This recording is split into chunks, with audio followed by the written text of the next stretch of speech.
Hello, I'm Paul Larson. Southern Vermont novelist Sara J. Henry used to live in the Adirondacks and returns to the area often for inspiration. She's the author of the Anthony Award-winning novel Learning to Swim, but the water has frozen in her second novel into glistening blocks of ice, one which harbors a frightening secret. In this author visit, she talks about that second book, A Cold and Lonely Place. The last time we spoke, you were promoting your novel Learning to Swim. How successful was that book? Well, I think it did pretty well. People seem to really like it. And it won the Anthony Award for Best First Novel, the Agatha for Best First Novel, and the Mary Higgins Clark, and was nominated for 2 others. So I say that's not bad for first time out of the gate. Absolutely. Congratulations. Thank you. Now, your second book is A Cold and Lonely Place.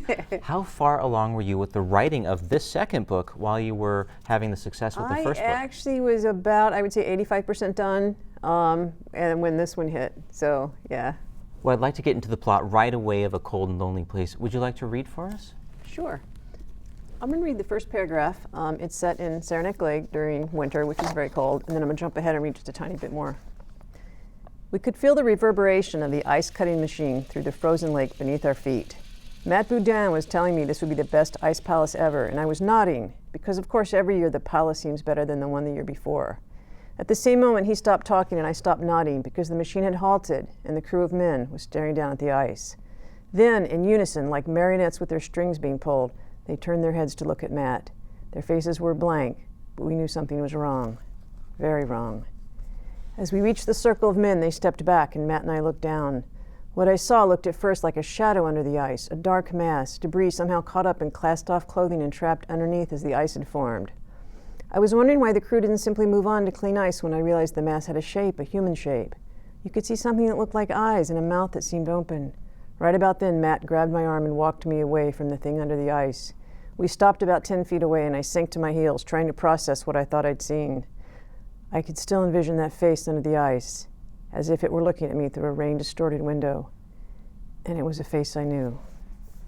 This is, of course, the ice palace that Saranac Lake builds during the Winter Carnival. So the Winter Carnival is a festive event, Yes. and yet you have this gruesome scene of a man trapped under a block of, or trapped in a block of ice. Yes, I do. I don't know how I think of these things.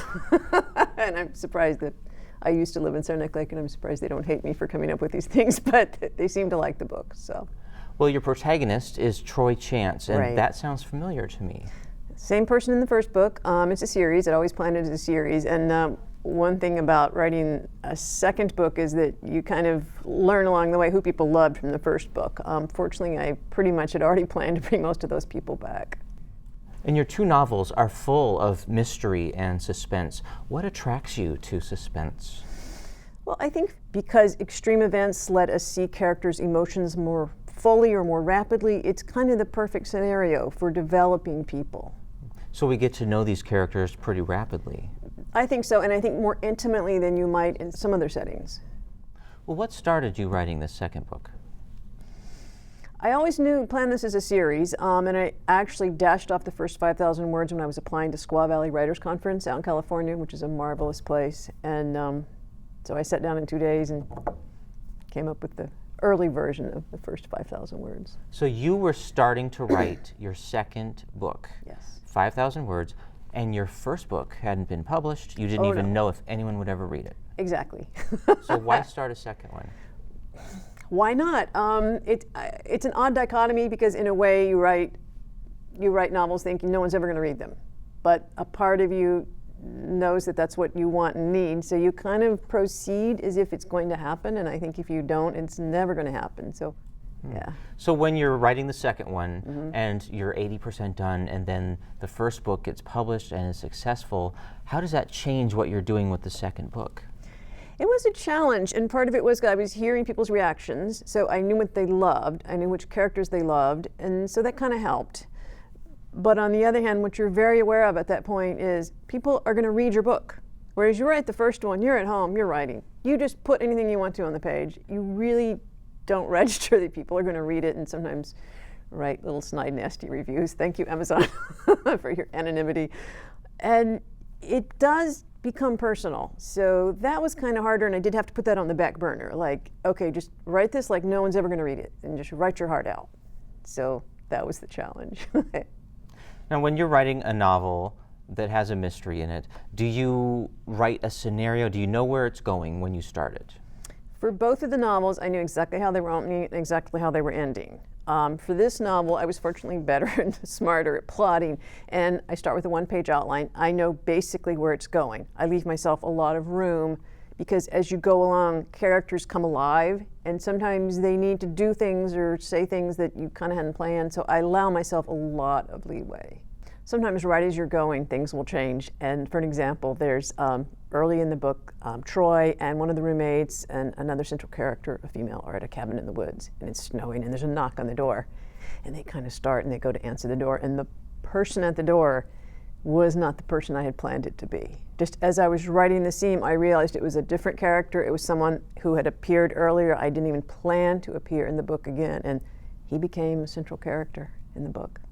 That's fascinating. I love doing it. I learned more so with this book because I wrote it in a shorter period of time. I start with a basic story and base the characters. I do know the characters, and they kind of tell me what to do. I just let them go, and I love it. Well, ultimately, what would you like the readers to take away from A Cold and Lonely Place? Maybe a couple of things. Maybe one, I want them to kind of fall in love with this area, the Adirondacks, like I did if they didn't already from reading the first one. And the second one is just kind of realize that people aren't always who you think they are, and things aren't always how they seem, and maybe just kind of reach out to people and understand people a little better. Make the world a little warmer. Well, it does always thaw. It always does warm up.